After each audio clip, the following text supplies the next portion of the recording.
I'm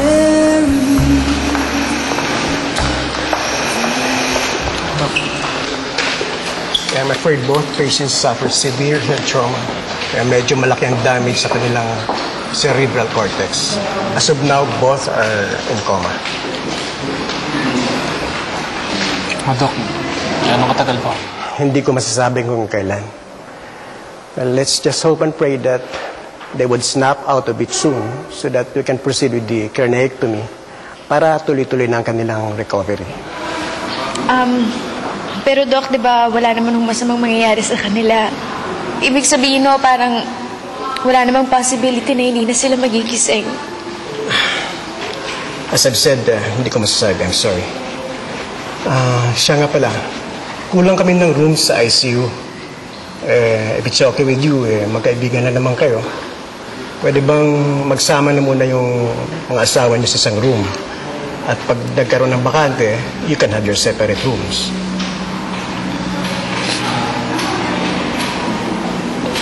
Okay? Excuse me. Daddy, okay lang ba talaga si Mami doon? Natutulog lang ang mami mo sa ospital. Okay naman siya.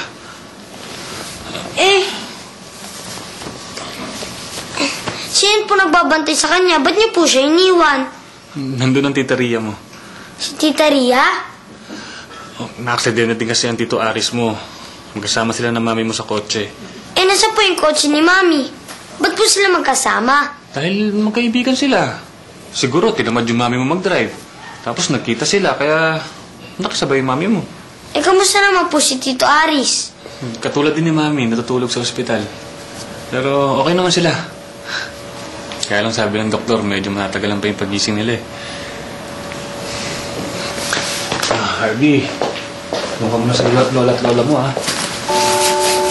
Medyo wrong timing kasi. Yung yaya mo umalis, kaya kailangan para mabandayan ang mami mo.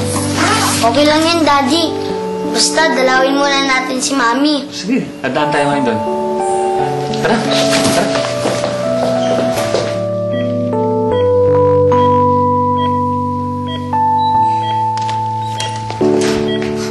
Mami! Mami! Mami! Mami, wake up! Mami! Harvey! Mami! Wake up, Mami! Hayaan mo munang magpahinga ang mami mo, ha? Mami! Mami! Hayaan mo muna siyang matulog para gumaling siya kagad pagkagising niya, ha?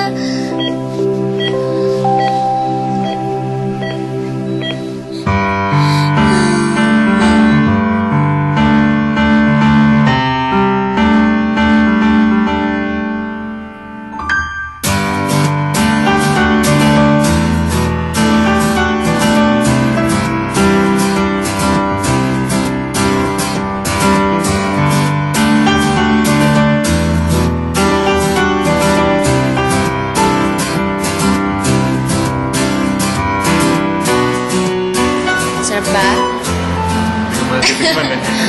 Ako nagluto niyan, ha?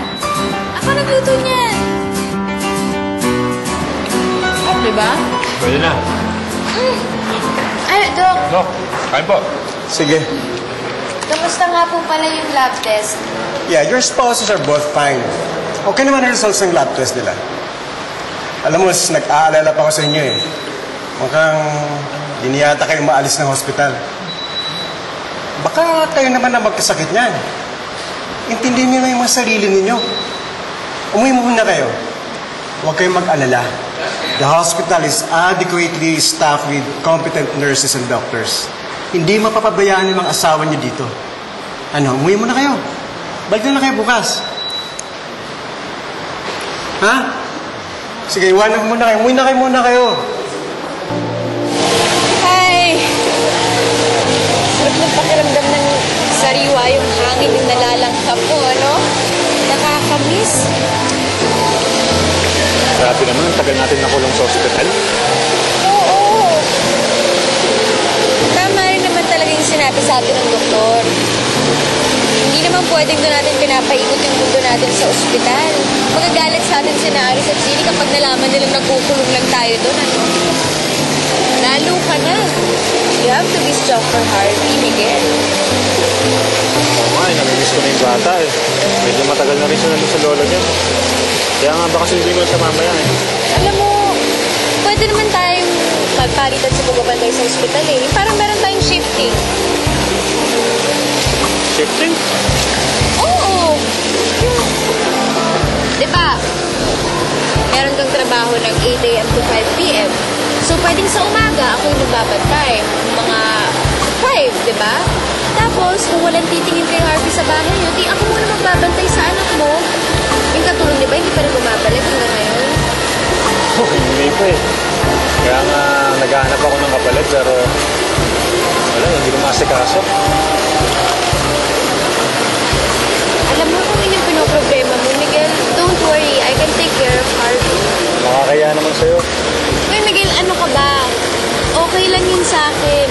Sobra ako nag-e-enjoy kapag kasama ko si Harvey.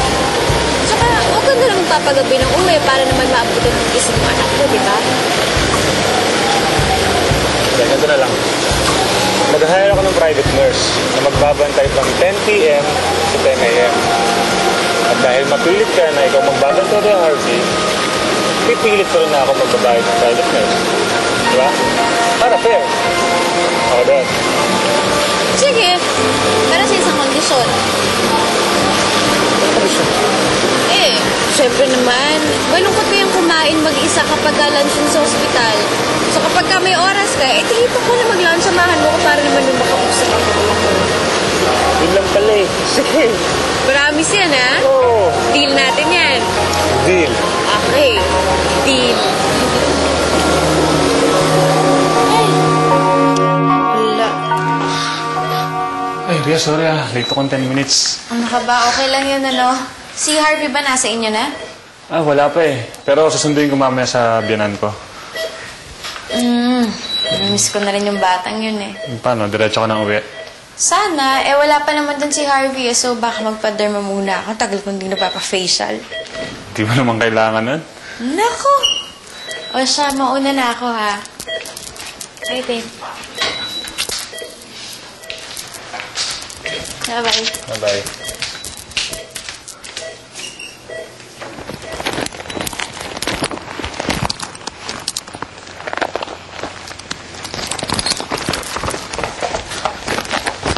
Ria, Miguel, may problema ba? hindi ko kasi mahanap yung susi ng bahay. Kanina pa ako dito, hindi ko mabuksan. Wala kang spare key? Meron, kaya lang iniiwan ko yun sa bahay ng parents ko eh. Ngayon, biglang ayaw mag-start ng kotse ko. Hindi ko alam kung bakit. Nakakainis na eh. Teria, gusto mo, nung ka muna sa amin matulog. Hindi, nakakahiya naman sa inyo. Huwag ka na mahiya. Total, miss na namin ikaw eh. Tsaka tagal na natin hindi nagkikita.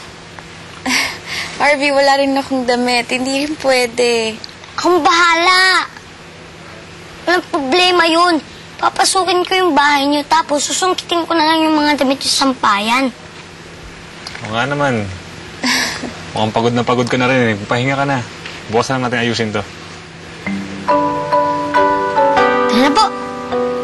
Sigurado kayo ah. Sorry ah. O, ikaw naman. Sige po. Baka tumalsik sa'yo ha, dahan-dahan. Magkakasugat ka. Yan, para maluluto mo yung ibabaw ng egg. Marunong ka na. Ako, mukhang mayroon tayong bagong cook. Daddy, oh, look. I cook eggs for you. Ikaw nagluto niyan? Yes, Dad. Nilungan lang po ko ni Tita Ria. Pero ako po yung nag-fry. Akin na nga. O, ready na to. Mag-aain na lang ako, tapos pwede na kayong kumain. Ako, nakakaya naman sa'yo. Bisita ka na nga, tapos ikaw pa lang nag-aasikaso sa amin. Hindi, no? Ano ba kayo? Siyempre, namimiss ko rin yung magluto. Saka malungkot yung mag-isa lang akong kumakain. Parang pinaghahandaan ko yung sarili ko. Tita Ria, pwede po. Dito na po kayo tumira para kami nagluluto po para sa amin. Hey, mayroon mo sa tita mo. Tsaka, para may kasama din po akong kumakain. Kasi namimiss ko na po si Mama eh. Kasi wala pa po si Yaya Flor. Para may kasama po ako. At may kasama rin po kayong kumain. Sige, ganito na lang. Paano kaya kung ipagluluto ko kayo? Tapos, araw-araw, tayong tatlo, sabay-sabay tayong kakain. Tapos, sa gabi naman, habang wala pa yung daddy mo, tatabihan kita matulog. Okay ba yon? Habang wala pa po si Mami, kayo po muna, Mami ko. Deal? Okay, deal! Yay!